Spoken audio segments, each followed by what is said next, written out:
so we are alive. Looks like we are. Yeah. Well, hi everybody. Today is Monday. I can't believe it's Monday already, and it's almost halfway through September. So, no, September. Look at me. I can't even No, think. December. December, the end of the year. Wow. So anyway, I'm Miri Cadero, my partner here, Caroline Blossel, and we have a wonderful guest today. We love having guests because guests makes it interesting. We kind of almost under the same umbrella of finance, creating cash flow, creating more income for ourselves. But in the end of the day, it can come from so many ways, right? So anyway, I met Dan Grove through a Growth Co community, right? You took Jesse, right? Stanton mentorship. I think you probably did one or two behind me. That's what I'm thinking. I don't think we were in the same one. No, yeah. Uh, we weren't. So that's how I got to know Dave. Dan, you see, Mary can't talk today. You have to excuse me. I had a rough morning dealing with all nonsense. So, anyway, so we're very happy to have you, Dan, really. So, how about you come here and just tell us a little bit about you? Who you are, where you are, just so people would know who you Sure. are. So I'm Dan. I live in Baltimore, Maryland. That's where I live now. I grew up in Arizona, but I married a Jersey girl. I tried living in Jersey, but I couldn't do it. So we compromised, and Maryland is kind of a compromise between, living in Jersey or I guess going crazy. So Yeah. yeah. So then I'm a physician. I practice medicine. I do pulmonary and critical care medicine, which means I work in intensive care units, and I also do lung diseases. Those two go together. Um, yeah, I double majored in medical school, I suppose you could say. They Wow. so The heart and the lungs. I Oh my mean, gosh. do you run across people who do both of those things? Because it Well, I'm takes a not a lot. cardiologist. Cardiologists do heart. Intensive care is kind of like we're like the hospital doctors for the sickest patients. Oh, wow. And it usually connects. A lot of people do it with lung diseases because of all the patients who are on ventilators, who are on machines to life support machines to help people breathe. So it ended up being over the decades that the doctors who work in the ICU are also lung doctors. So that's Wow. you need a specialty that's combined training. So and then about maybe 3 years ago, is it 3 years ago? 2 or 3 years ago? No, two. Yeah, 3 years ago, I started being interested in maybe finding other avenues of income. And I think it was triggered by a lot of things. One is obviously the pandemic. Mm-hmm. It was a difficult time to be an intensive care doctor during the pandemic. Um, and so it's like, okay, well, there's a lot of burnout happening. I was like, I need to be prepared in case I want to scale back a little bit. And then also sort of the corporatization of medicine. My practice got taken over by a big corporate health system, which made things a little less kind of personal and more corporate, I mean, Yeah. and Mm-hmm. so not exactly like corporate America was not like you go to medical school, you don't want to be dealing with middle managers and assistant vice presidents of this and that. And so I said, okay, well, I want to be able to have a source of income that if there's something where I just like I'm burnt out or if I don't like what the health system is doing, I can scale back and not have to worry. Also at some point, like I have 5 kids, so I want to be able to go travel around and see the grandkids whenever I want. There's a birthday party, there's this, there's that. I want to be able to not have to be stuck in one place and have a source of income that is not geographically tethered. Yeah. So I Yes. started I started getting into real estate investing. I had money I had saved up, and I learned about creative finance and all these things. I've been trying to build up from that, learning usually by screwing up along the way, and figuring Well, out welcome kind of to build something up. Yeah, You're in a good company. We all screwed up. Trust me. yeah, Well, yeah. I was going to say, I remember Robert Kiyosaki saying the people that are successful right out of the gate, they think it's really easy. They have too much confidence, whereas you kind of you want some difficulties so that I mean, you don't want them, but you're You don't want to grateful lose for them. money. That's what you're saying. But Yeah, yeah, Yeah. you're good. Like it's funny. Like I think like anybody who got into real estate in like 2016 is a genius, just because, hey, like, all you have to do to become wealthy in real estate is invest in a time when we have record low interest rates and record high appreciation, and you'll be fine. You know what I mean? Exactly. Right? Yeah. They made so It's much a piece money, of so cake. it'd be fine. It's not hard. Just find the time in history that is unique and has never happened before and will never happen again, and you'll be great. Yeah, Yeah. right. You just have to be the right age too for that too. Right? Right. Like if you find somebody who invested in 2006, right, Hmm. and was still going in 2014, that's different than somebody 2014 and is still going in 2020. So I think we Yeah. have a little bit of that. Let's see who started in 2020, 2021, and who's how much Yes. are we hanging on. Yeah. Yeah. Yeah. Yeah. It has changed a lot. I mean, just the housing market in general, and interest rates, and the dollar, and presidents, and you know, Whole Yeah. slew of mess, in all my that opinion. matters. Yeah. Yeah. So it was just 2 years ago, or it's 3 years ago, you got started in real estate, and I was thinking I'd love to know how you, well, in your conversation with your wife, saying I think I want to go invest in real estate. Yeah. Because Mary and I kind of focus on women being financially educated and the things Right. that they really need to know, and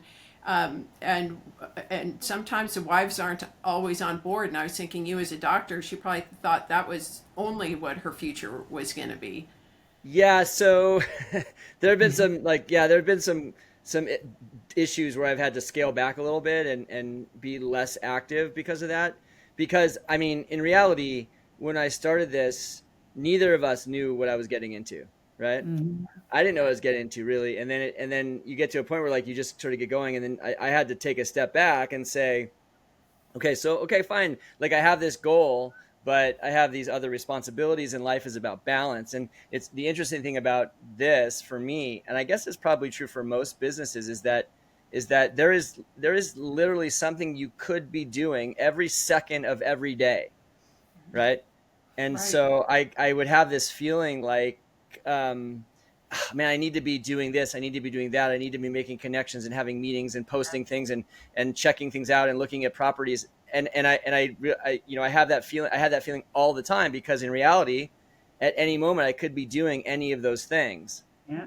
Mhm. And I just sort of said, okay, well, I can be doing any of those things, but should I be? You know what I mean?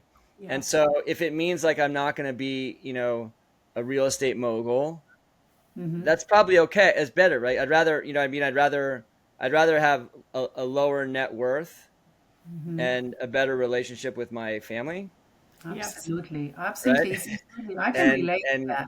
right, Mhm. and I'd rather, make have less passive income and not have an ulcer would be nice also, right? And Yeah, sleep through because the night, that. you know what I mean? Yeah. Right? Yeah. So, right. So I think I don't know. I think that the way that our society is set up, it's all about looking a certain way and having a certain number of social media follows and having a certain amount of money in the bank account and making a certain amount of cash flow. And and I think that that's a hard thing for most people, myself included. I can't live up to those kind of standards, because those kind of standards are always comparative, right? You're always comparing yourself to somebody else, and it doesn't matter how much money you make, how much money you have. There's always somebody who's owns more properties, makes more money, has a Mhm. better car, has a better spouse, has a bigger house, has a better vacation, whatever it is. There's always somebody who has Like more, it. Yes, right? you're right. You're absolutely right. So I think the best thing to do is to just I read a very interesting book by Simon Sinek called The Infinite Game. Right. Mhm. So the idea is that if this is like an infinite game, the goal of the game is to stay in the game. Right. Exactly. And it doesn't matter how many Mhm. things are going wrong. Right. If I'm still in the game, like I'm still in the game, I'm still growing, developing, trying to make things happen while balancing everything else, then great. Then I'm in the game. That's all that matters. There's no Well, winning this game, right? This no, is, I I don't know. think I don't think business or life or money is a game that you win or lose, right? As much as the business world makes you think that it's about winning or losing, there is no winning and there's no losing. There's just, do you still play, right? Right. Right. And Right. it's no destination, it's the journey. And that's another thing that people think, oh, I need to get there. Because when you get there, you say, oh, what's now? Now you Exactly. go more. And then, oh, what's now? And I so understand what you're talking about, especially, I think maybe you're younger than than Caroline and myself. Me? But however, You guys are also in your 30s, right? Yeah, yes, yes, we yeah, Just like me. I'm in my sure. early 30s. are. You just don't want to live life like that. You like I have grandkids now. I want to enjoy them. I want to be when I'm healthy, I have energy. That's what I want to do. Yes, an absolutely great point. Staying in the game, I think that's the goal. It's consistency. That's what we wanted to talk about. How you keep yourself consistent, how you motivated. So Yeah, I just try to stay. I just try to stay, keep going. That's what I think of when the bank accounts are getting low and there's not a deal coming in and I'm dealing with all kinds of garbage. That well, I'm still in the game, and now I remember thinking there was a time when it was like, okay, so I have an amazing job, thank God, I make great money and it's fine. And the thing that always make me stressed is like I didn't have any reason to. I have no reason but to be anything but grateful for everything I have. I just had the feeling of I didn't want to be stuck, right? In working, like I work very, very hard, and it could be draining a lot of times. And so I didn't want to be stuck. So I always wanted to have an option available. I think most people would probably feel that way also. And so I have that option. Is it going to work out or not? I don't know. But as long as I'm in this game, I have hope that that might happen, and that's good mhm, enough, right? If it doesn't happen by the time I get there, it'll be okay. I'll find something else. Well, absolutely. and also I have 8 children. Mary has 4 kids, and Oh, just you win. well, I I was just, and I was part of the reason I got into real estate was realizing that the world is changing in so many different ways that to have just the one stream of income is really a tenuous place to be. And so I just appreciate that you're also looking at, okay, I realize now that things can change. The climate in which I work can change with Mhm, both the pandemic, but also just how business is run. mhm. Right. Oh, absolutely. And I think Right. we can. Especially, yeah, it's a shame. We all wish that healthcare wasn't a business. All of us that got, because most of the people that got into healthcare, we didn't do it like we weren't business minded people. That's sort of, No, yeah. but unfortunately, it's hard not to do it as a business, but there has to be some way to balance it. I don't listen. You can find experts about how to fix the healthcare system. I don't think shooting people is going to fix it, but Yeah, No, that's just me. definitely not. not the direction to As go. much as I may have wanted to shoot people when I'm like getting prior authorization, it was never a serious desire to shoot people. I don't think that's going to solve any problems, but No.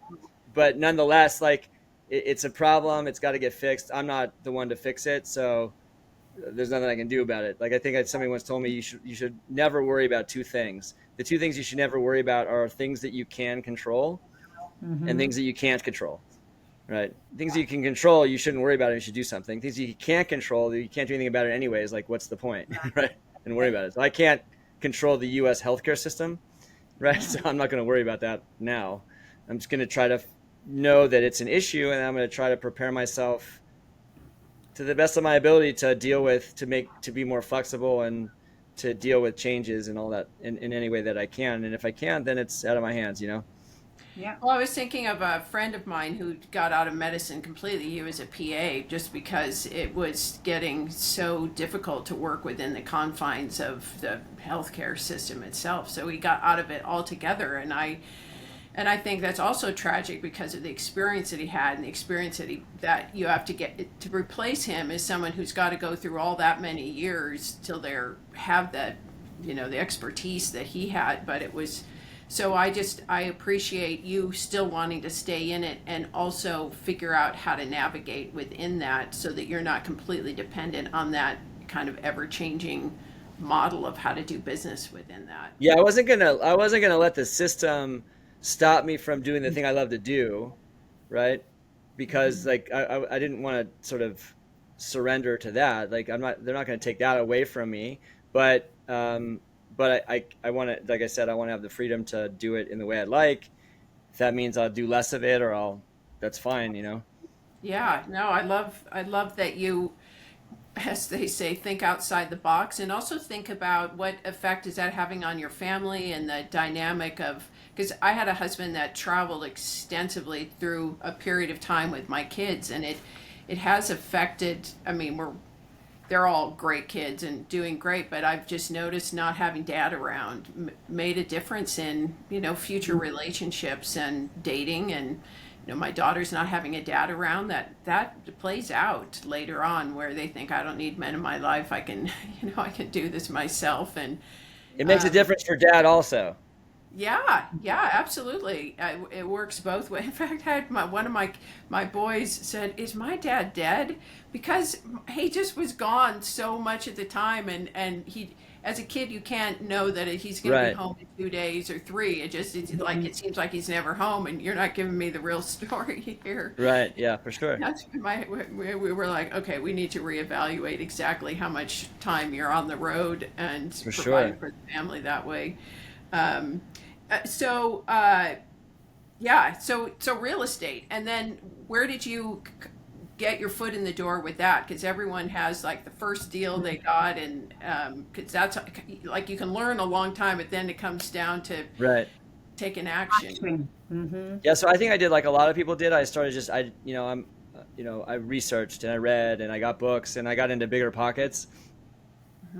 And so I tried to invest near Baltimore, but I got really into the idea of BRRRR investing with, buy, rehab, refinance, and then repeat, rent out and repeat, right?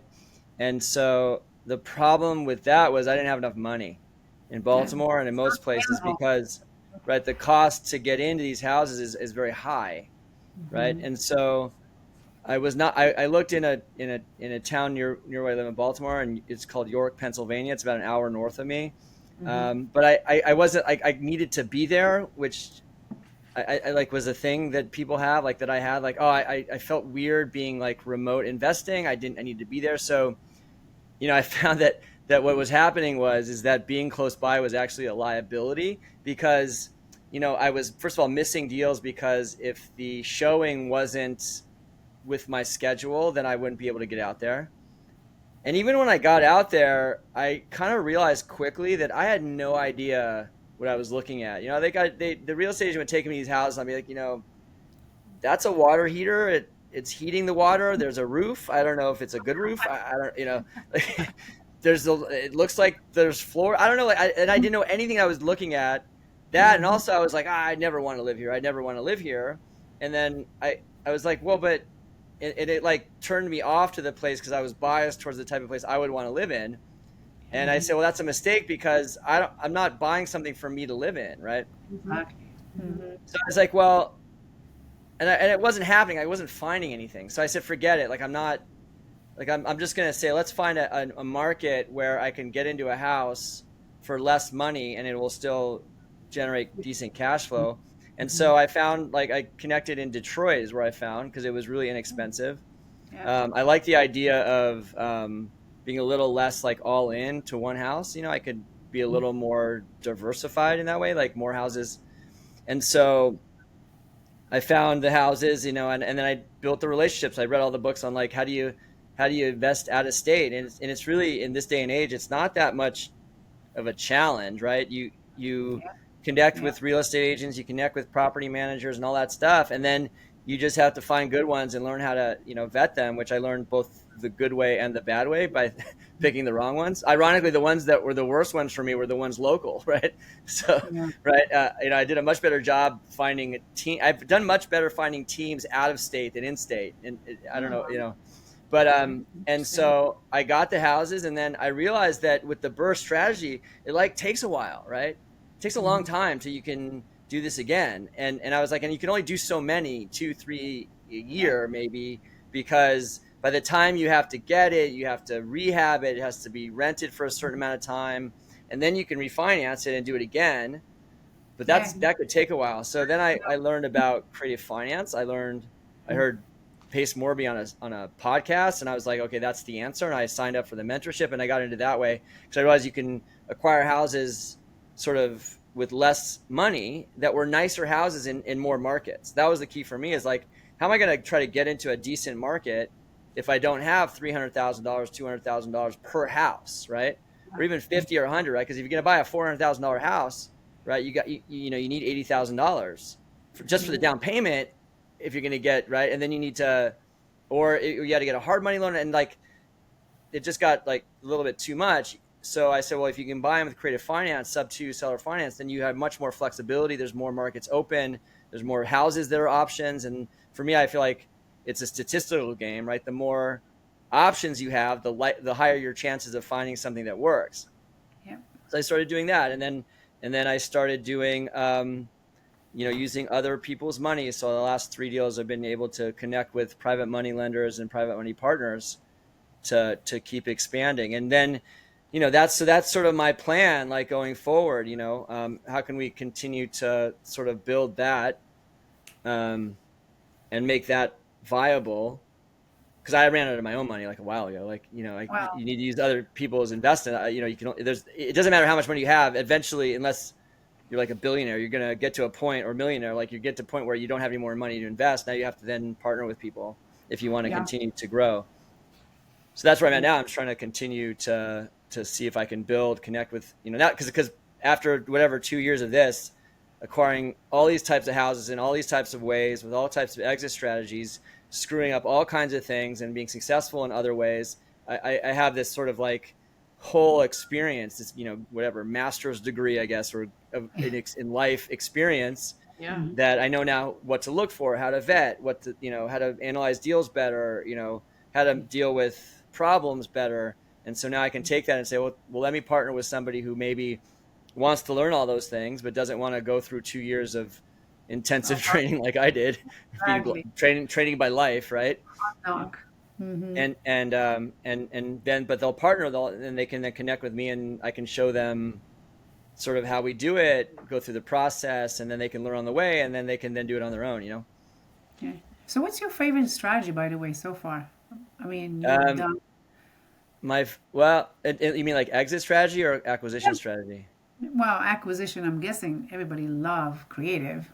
So, Yeah, I mean, seller finance is like the coolest. It's just it's neat to like have that kind of relationship with the seller, mm-hmm. and it's also nice because that's like the future that I want, right? Mm-hmm. The Yeah, I was ultimate wondering future is if when you you're like, kind of niche down to what kind of houses you're looking for. So it's those people that are in distress and are going to lose their house. no, I'm talking about for the seller finance is usually not in distress, Yeah, it's the right? So opposite. like the seller finance is like, that's what I want to be, right? I want to be at a point in the future. I'm like, okay, I'm going to sell my houses now, Mm-hmm. and Oh, I'm going to sell them on seller finance, and I'll just collect a check every month, Exactly. right? That's the goal.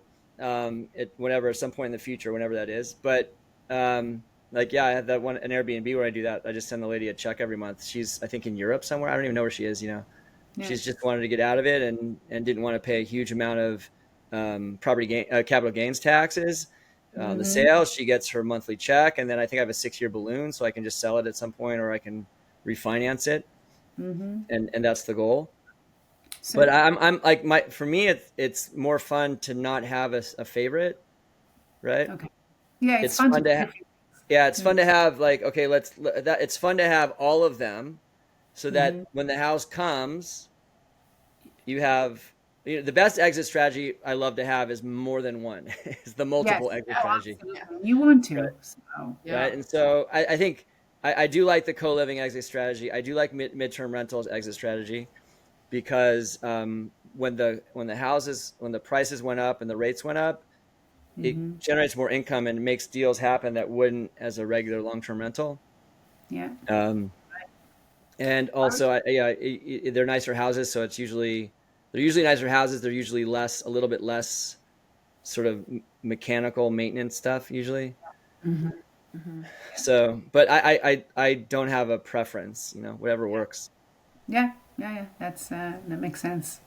You, So what about uh, is it just you, or have you kind of brought some people along that you work together now? Because I'm sure when you started, it might have been just you, but as Yeah. you kind of learned and expanded, met more people, what does that look like now for you? Do you have other people looking for properties so that you can focus in other areas, kind of thing? Yeah. Thanks to Jesse Stanton's coaching. So I actually hired an operations manager. And so what she's doing for me is is we're building connections with wholesalers that send us deals, and then she's helping with the underwriting, the vetting, and then once we get the acquisition, helping with the getting it running. Yeah. Because that's time I don't have. Yeah. And then that frees me up to try to build relationships maybe with more investors. And then in reality though, like each house, is I don't have a business partner for myself. I would love that, but I think it's hard because I would hate to, I don't know, maybe being a business partner with somebody who's like full time, I don't know that I can give the same level, but I would love to have a business partner if it worked out. But every house, like you have partnerships, right? Like in some way, the property management company, like I have a property manager for two of the Baltimore houses now, that this is sort of my partner, right? This is part of the team, even though I don't, I pay her monthly, whatever, but now this is part of the team. And then, anytime you connect with the handyman, the whatever, the wholesale, like it's all one extended team. And I think that the more that I can find people to do stuff like that, the happier I am. No. Well, I said each new property is kind of like a job interview. You're seeing who is really working out in this, whether it's maintenance, whether it's the property management, and you're figuring out which people you don't ever want to work with again, or Right. who you want to continue doing business with, depending on, yeah, just how they do the things you want them to do, whether it's contract. Each house is its own business, really, right? Yeah. Each house has its own bank account. It has sort of in this case, contracted employees. It's got expenses. It's got income. You're managing it like a business. Each house is its own business, Yeah. right? And that's the way I think I look at it. And so it's I listen. I've never run another business. Like the closest thing I had before I was taken over by a big corporate health system. We were a part of a private practice, and we were rare doctors that fully acknowledged and recognized that we didn't know anything about business, and we hired like somebody to take care of all of that. But we used to meet regularly, and he would run through all of the P&L, the contracts, all that stuff. And so it was actually a very good education for me of seeing how that works on a big scale, because this was a big practice. But it's not different than what I'm doing on a small scale with one house, Yeah. right? Like it's December. So what am I spending a lot of my time doing? I'm categorizing expenses, Exactly. right? I don't have enough yet that it justifies paying a bookkeeper, but eventually it will. But that's what I'm doing. And that's the same thing that he was doing for the practice, creating budgets and expenses and stuff like that. Underwriting is just budgeting. That's all it is, right? You're just creating a budget for the house and seeing if the budget works enough that it justifies purchasing the house. Yeah. Right. So are you doing all single family homes? You talked about an Airbnb that you'd acquired. So what, I have a friend who, she did a lot of the seller financing, but then she decided her experience was that oftentimes, well, and this is a case why seller financing is great, but most of the time they didn't end up purchasing the property.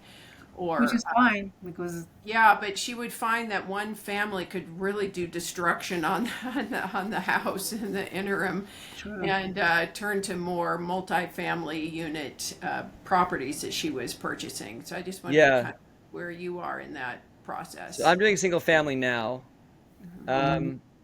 It's funny. I actually went to a meetup, and I had a conversation with Pace Morby, I think 2 weeks ago. And I asked him, the question I asked him, which I think if you ever meet with him, you should ask this question, which is, here's where I am. What would you do if you were me right now? Right? Yeah. Yes.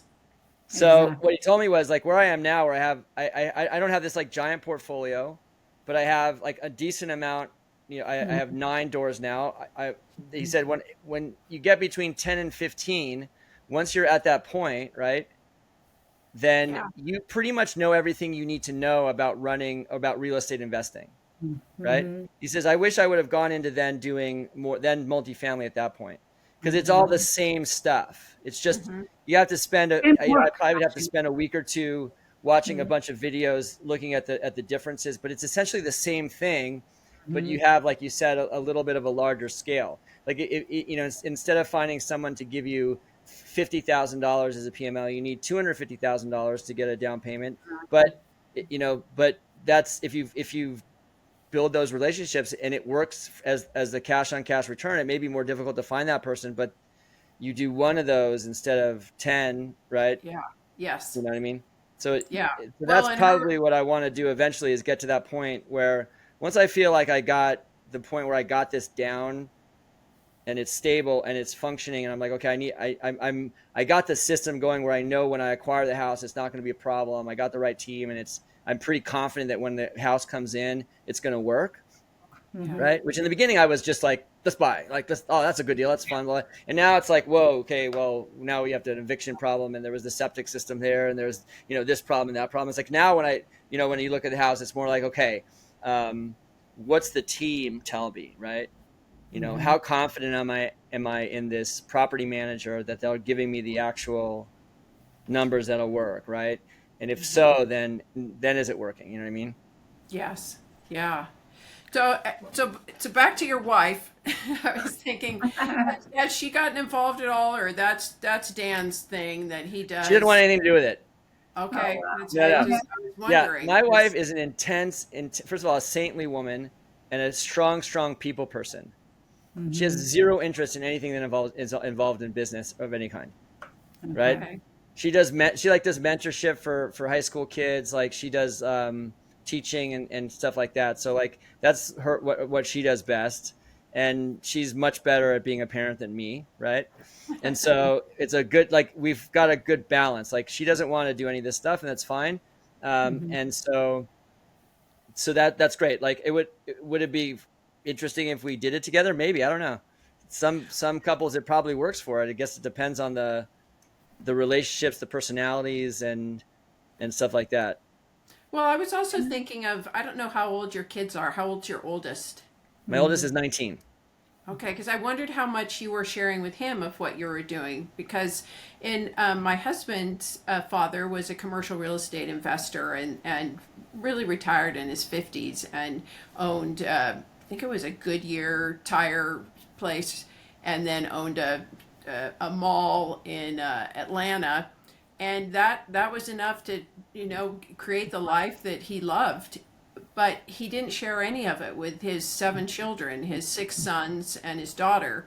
And they're all like, I just wish Dad would have sat us down and kind of showed us what he did to have the lifestyle he did when he did. So that's why I was just curious. And it's a lot of why I and Mary too, is not only were we wanting to learn more about this industry for ourselves and our future, but also for our kids and our grandkids to have that passive income. Here's how we did it. Here's how we built it, and including them. So I wonder where you are on any of that. So my kids, they are, it's there for them, right? Meaning I don't not tell them like, they know what I'm doing. If they're interested, then I'm here for them. I'm not pushing them into it at this point. So my oldest is 19, but my other one's like, I have a 16-year-old daughter, and she's like really into special needs education and stuff like that. But my oldest daughter actually just got offered a job where she's going to work for a company that does short-term rental, vacation rental management. Oh, wow. So and she wants to do business. So I think she got a little bit of she got into it, and then it's whatever they want. Like they can come and be involved. I'll take them with me places and show them how we do things. But they're also kids, like, so they may not always want to sit down and look at a spreadsheet. You know what I mean? Oh, no. Well, I'll show them, hey, this is the house. Like, look at the pictures. Then they get excited about it, and that's it. And Well, I then so think it's eventually, just, maybe sometime they'll be interested. It's there for them. But yeah, and also understanding why you got involved in it. Why was that important to you to even think about having that passive income? That to me was yeah. the bigger issue. My kids are very creative and entrepreneurial, and I thought, okay, they need to understand just how to create passive income, because that isn't necessarily the focus of education, public education. No, I definitely had a poor dad. I was from a poor dad family. Yeah. Oh, me, 100%. Yeah. Yeah. And so that's why I was just curious where you see your role in just mentorship with your kids. Like, do you take them, on we're going to go look at this house, or. Yeah, for sure. If they want to, for sure. Yeah, absolutely. absolutely. Mm, Yeah, if they're interested, and yeah, I'm definitely going to help. I think maybe, and then when they get more into like the age of they're thinking about getting married or having family, that's when it's going to be most in play. it You know, really so they does. could talk about, let's talk about your budget first. Like I think that's probably more important to teach kids than about passive income is how do you create and maintain a budget, live within your means or beneath your means, take care of preparing for expenses. That's Mhm. probably more important, I think, in my opinion, to teach kids at first. Sure.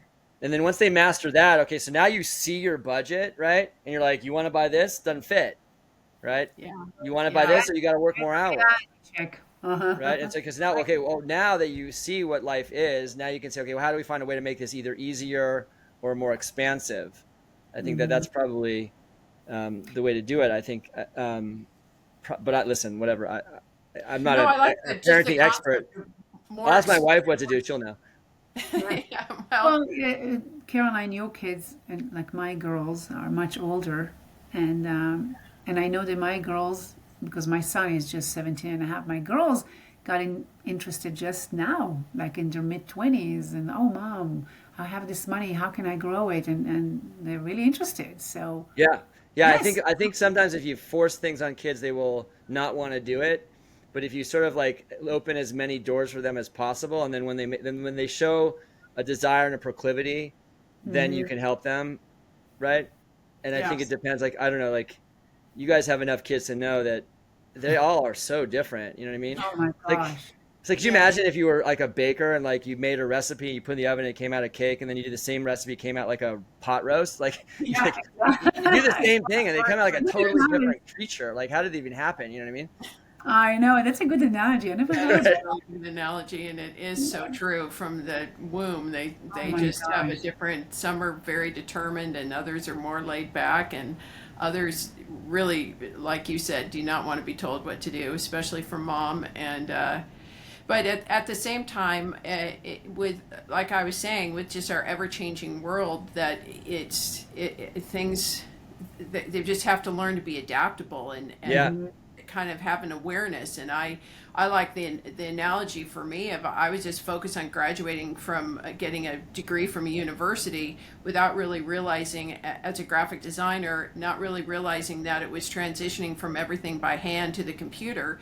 So then Right. I graduate because my whole goal was I'm just going to graduate, and now I have no skill set that is in being used anymore because I just wasn't aware of the changes of that Right. industry. And Yeah. So so, I think that that's something that like, I think maybe it's a generational thing. Like my parents' generation, it was just like go to college, have fun, you'll Yeah. figure it out later, which I think is something that you could do for a period in American history where you knew you could get a good job, you know, and then you were pretty confident.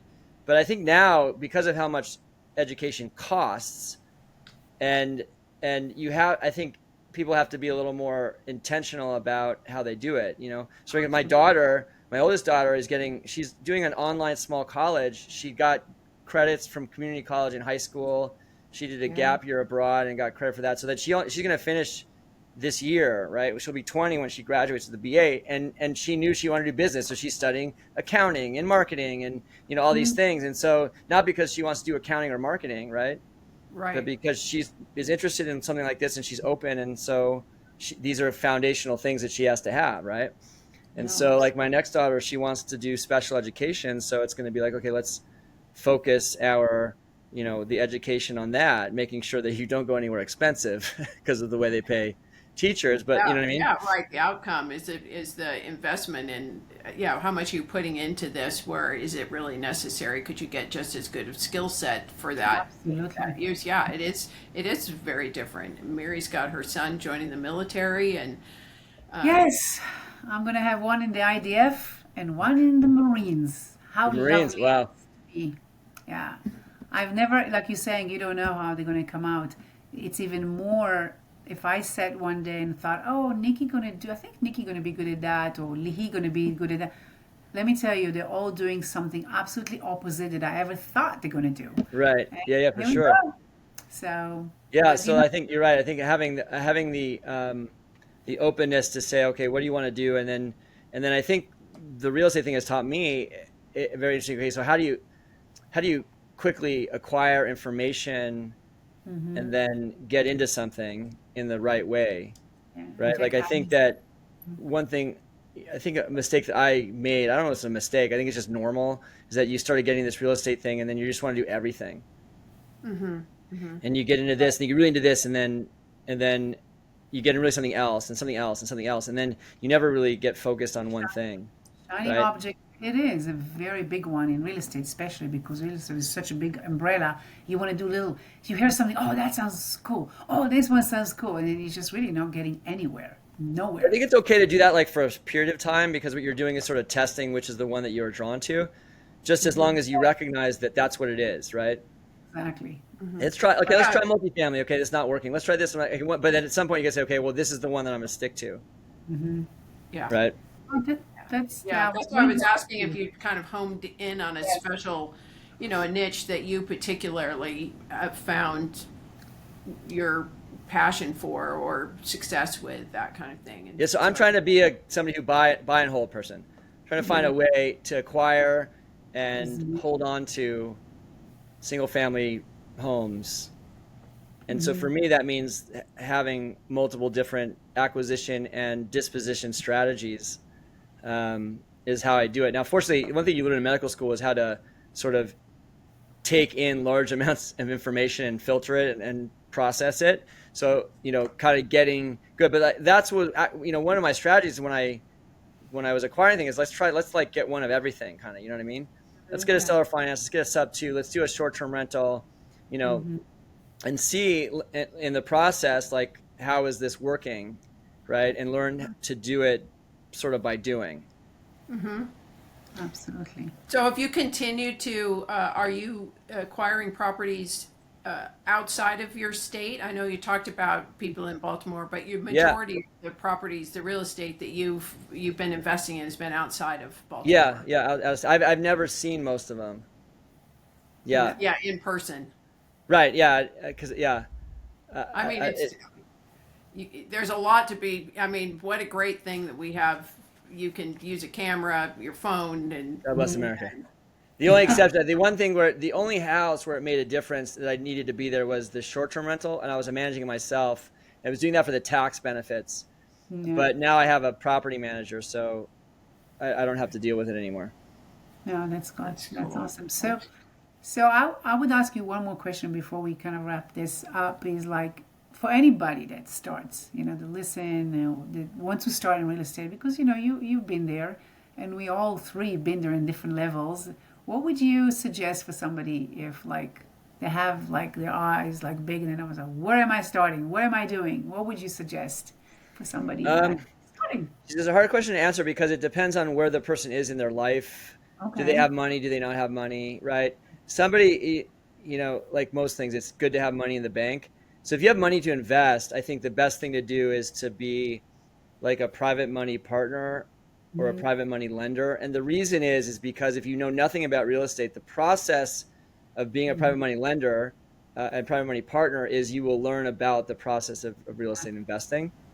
Agree with Because that. most of the time, like when somebody, like the person that partnered with me on a house in Denver, she's on all the text messages.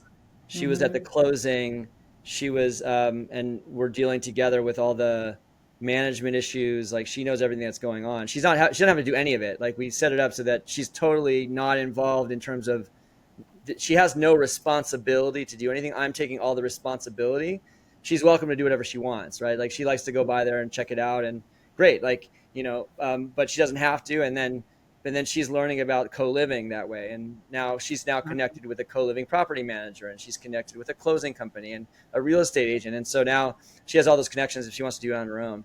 And I think that's a good way. If you don't have money, I think the best way to do it is, you know, I'm super biased, but like the sub two mentorship, I think is worth every penny if you could find a way to make it happen. Because the mentorship is not about what you learn; it's about being part of the community. And a lot of people, what they'll do is you can join a team, right? So if you have time but no money, which is I guess a lot of young people, right? Then you can join one of these teams that does wholesaling, and you can learn about contracts and acquisitions and underwriting, and you get paid a little bit if you close on the deal, but you're really getting the education how do you underwrite a deal, and how do you do that? And then you're making connections, and then maybe you can start doing that on your own, or you can make a little bit of money and you start saving it up. You do something like house hacking, right? Like that's probably the number one way I think if you want to get into real estate investing, if you're young and you can live anywhere, is to do house hacking, buy a duplex, live in one, rent out the other. I You love know what I mean? that. Like that's like gold. If I didn't have kids, like that's what I would want to do, right? But it's hard to house hack with a family of 7. That No, doesn't and work. that's what I've told my kids too. I go, buy a house, buy a duplex, just to get that first property under Absolutely, your belt quadplex, when you're whatever it is. Even if young. you have a house with a finished basement, you can rent out the basement. Like Yeah, right now, if I bought a duplex, I put the kids in one side and my wife and I in the other. But that doesn't Yeah, work.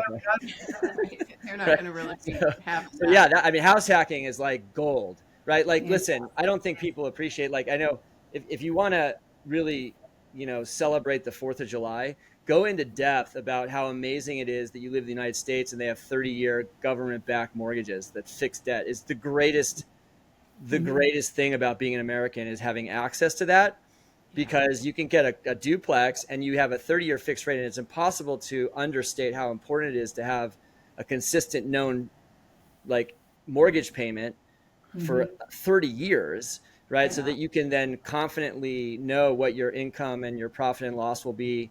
And now you can do that, and you can buy a duplex with that. So now you can rent out the other side, and you're getting most of some people will get like free housing because the rent for the one side pays the whole mortgage, right? yeah, And then you absolutely. just then eventually you can do the slow flip where people live in the apartment, right? And it's maybe not like in perfect shape, and you slowly fix it up over a year, right?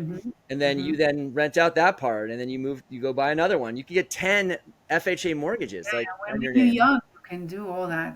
It's The insane, time. right? And then now you have something that you can borrow against, and you can then compete expanding. And then all the time, like a duplex is a great way to learn about property management, because you're learning about all that stuff. If you're in a mentorship though, like you have somebody that can answer your questions, you know what I mean? Yeah, yeah, as they come along. But that's kind of where I was going with that question about it, with your kids as they think about just your 19-year-olds that think about living independently, just because oftentimes it's so far from what they're thinking about. They're busy dating, they're busy just living life without really thinking they have to think about any of those things for the next 5 years Yeah, at least, yeah, six that's the years. problem. Like, it's called there's a part of your brain called the prefrontal cortex. Hmm. It's a Yeah, pop. Yeah, it's the part of your brain that does judgment and like yeah, future planning. It's not developed. You're like when you're like 24, 25. So, No, but trust me, so like I everybody's all teenagers are stupid by definition, right? That's why they recruit them to the army, right? Because the two things is stupidity and an overwhelming desire to be part, like to please a social group, right? Is yeah. the perfect Yeah. recipe for an army, right? They don't recruit 27-year-olds to the army. It doesn't work. No, yeah. yeah, my son joined at 23, and that was like the cutoff for the Navy when he And that's enlisted. because it's hard to get, because he's still stupid enough, right, to want to be in a boat for 6 months with like 300 men or whatever, and like, you Yes. know, Can you imagine or that? a Oh, submarine. I mean, where it's like 150 kids in a tin can, like whatever, 1,000 meters Right. underwater, right? I know. I asked him what the average age was of the sailors on his submarine, and oh, it's this submarine. multi-billion dollar, I don't know, Like a trillion dollar. nuclear submarine, right? Like Yes, yes, carrying all the weaponry that can destroy nations, and he goes, about 28.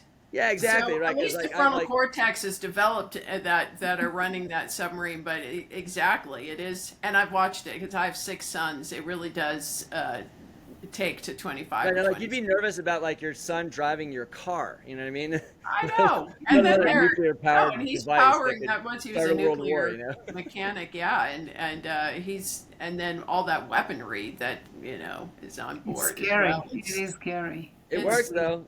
it Yeah, does, so, I so know. that's the problem, is that age group, they don't like think that way. So I think that, I don't know, all you can do is just say, listen, I know you think I'm clueless and I don't understand anything. Just kind of trust me, right? You don't have to like you don't have to change your whole plans for the future, but just like create a plan B. Let me help you with your Yeah, plan B, okay? We'll do plan B. You can have plan A, and then just in case, just humor your old man, right? that's a good Well, idea. I will say one of my clients talked about, and I think I've told Mary this, and we were having a conversation because Mary and I both work in kind of retirement planning, and financial planning through cash value life insurance, which we also encourage people to use that cash value for future investment opportunities. But he said, I'm having this conversation because my dad's voice just keeps ringing in my ears. Every Sunday, he'd sit us down and he'd give us a financial lesson. And my brother and I, we hated it. But his voice just keeps ringing in my ears. And that's why I'm having this conversation, he said, with you today, because I just keep hearing my dad. You got to do this. You got to think about these things. So anyway, but you're a great example, both in just serving the people. I had a running partner, and she was a ER nurse. And I thought, those are the people that got to think on their feet, be decisive in their plan of action going forward, because you've got these immediate needs of your patients. And so, Oh yeah, ER nurses are a strange breed too. They are a no nonsense. Like they will tell you how it is.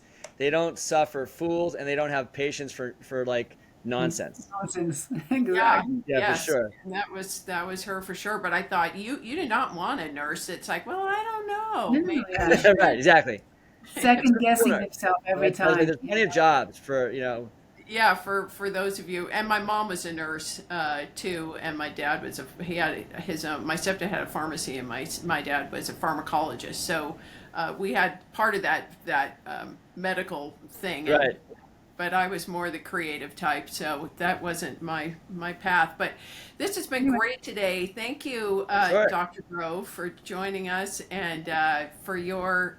It's just impressive too that when you made that decision that real estate was something that you wanted to really take interest in and take action with, to allow you that time freedom back down the road, that where you are just 2 years later, I guess, is 2 years from the time you invested in your first property, or when you made that Yeah. decision. It's actually more like probably like if you add like the whole time, like when did I really start thinking about it? It's Yeah, probably like 3 years, 2.5, 3 years.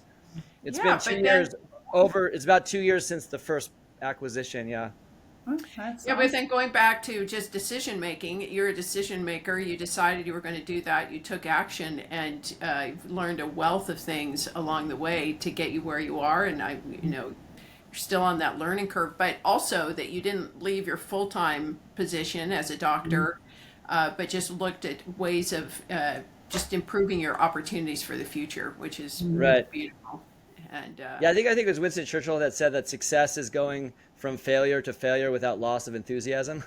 That's a that, good that, one. that is a As long as you don't lose it in between. Right. Yeah. No, it is, because oftentimes, I mean, I just know there are times where you just wake up at 3 a.m. and go, okay, now how am I going to solve this solution? Yeah. Solve this problem that I'm facing with my property, or a certain person relating to that property, or whatever, that it can kind of keep your mind spinning. But one of the beauties is that real estate's all about finding solutions to things, and definitely is what keeps us going, of just knowing there's problems to solve out there, and why not me? For Yeah. sure. Yeah.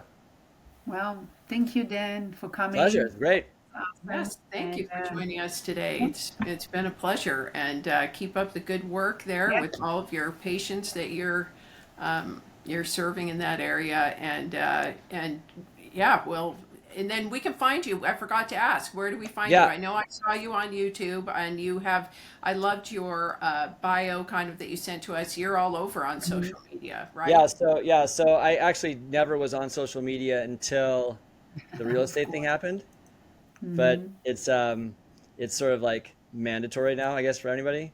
So my YouTube channel is at Dan_Grove_MD. And then Hmm. I'm on Facebook, Dan Grove, and I'm on Instagram And also. right? And so if you want to really find me, the best thing is I have a website called grovefamilyinvestments.com. Yeah, Grove Family Investments. I feel like I'm like on a radio show. That's Yeah. grovefamilyinvestments.com, Yeah. right? Yeah, grovefamilyinvestments.com. And on that website, I have the links to all the social media sites and all that stuff. Hmm. But I also have like I try to, when I learn something, I post it. Like I make a blog post so Hmm. that somebody else can learn from it too. When I'm dealing with something that's a challenge, I'll just say Hmm. like, this is what I'm dealing with. This is what I learned, and you can learn from it too. Because I think it was like Otto von Bismarck that says like the fool learns from their mistakes, the wise man learns from somebody else's. Right? Yeah, Yeah. So yeah, so the grovefamilyinvestments.com, that's grovefamilyinvestments.com. Right. No, Yeah. it's And great. I yeah, love that. I love that. My boys were involved in Renatus with me, and we were called the Yeah. Blossel Investment Group. Is what we called right. ourselves. And then they kind of went off on their separate ways and left mom to kind of move forward with all that kind of stuff as they went forward in other directions. Right. But who knows? They may circle back. Those Yeah. kids are still in their 20s, and there's time for them to anyway, it's great. I love what you're doing, the example that you've been, because I have heard also those in the medical community that often they don't learn anything about business. They just learn how to Yeah. practice, how to help people get better. Yeah. And so that business aspect is really a critical component. And again, I was telling Mary when I found out you were a doctor, I thought, oh, real estate would also be great for all that debt that you incur in the process of being able to go out and Fortunately, yeah. Fortunately, I'm old enough that medical school was reasonable still when I was there. So my debt is not as catastrophic as it is nowadays. yeah. Yeah. So I can be able to manage the Well, debt. Yeah. I mean, all the more reason that's also something for people just to realize that creating residual income is comes in handy in almost anyone's life situation. Yeah. So It's rare that somebody's like, man, I wish I didn't have all this extra income. Yeah. right, Yes. Yeah. Oh, right. yeah. Oh, and the kind I don't have to work for, that's the worst kind. And The stuff that just comes in all the time, like I don't have to The do anything for it. mailbox Like, money. ugh, what a pain, right? Who wants that, you I know? gotta cash these checks. Oh my goodness. Well, thank you so much, and happy holidays to you and your Yeah, family. And it was great being with you yeah, for today. sure. For thank sure. you. Thank you. Okay, Yeah. Have a take care. great We'll rest of send the you a day. copy of this All too. right. Great. Bye, Dan. Bye, Dan.